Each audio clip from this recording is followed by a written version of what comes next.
ELF Center 1, contents of Center 1 box.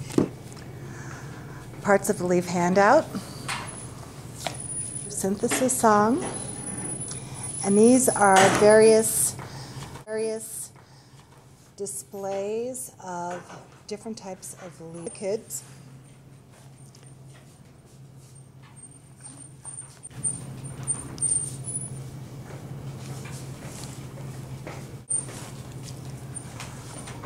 Compound leaves,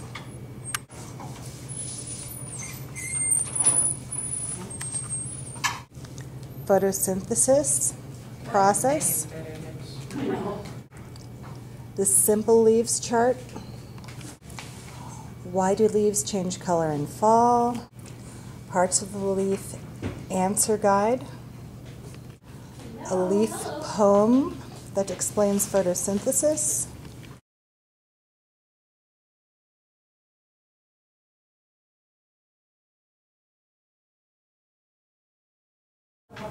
five magnifying glasses, leaf sketches, and more leaves. For you, hand lenses, magnifying glasses so they can study their own leaves.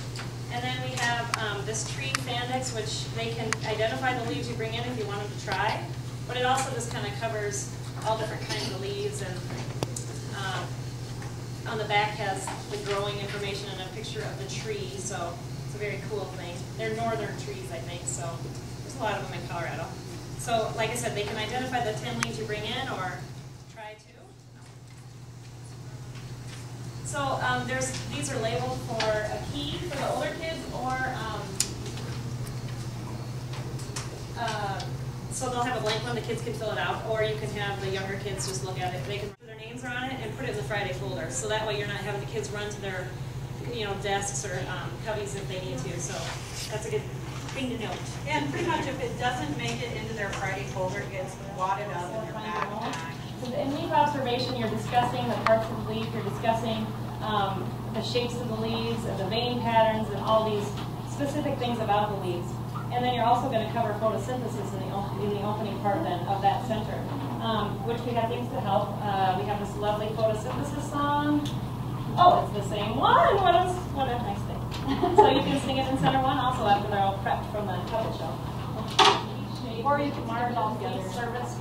I'm not a botanist, and so leaf margins was kind of boring to me, especially will probably be for K through 2. But there's some pictures. So when you're looking through the leaves, you can have them find on the sheets what shapes match and what distinguishing characteristics they might have.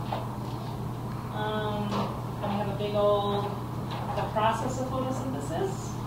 So you can discuss photosynthesis and that plants make their own food, and that life on Earth will be non-existent without plants making their own food. And this one talks about the vein pattern. That's probably the most noticeable thing about leaves, besides maybe the outside shape. And so this is a really good one for the younger guys. So once you go through all that leaf observations and asking a few questions, this is the bring in items. I just went and gathered a bunch of leaves. Grass is a nice leaf. Will it focus? Probably not. But I got some really cool shaped ones. I got some basil in here and some geranium. So if you want to use the viewfinder for some kind of introduction, it'd be good, but probably for the centers you don't need it because you only have 5 or 6 kids in your centers. This is a great example of the parallel leaf structures. And because you're going to be having 4 groups of kids come through, you might want to get more leaves than you think you need in case they get trapped.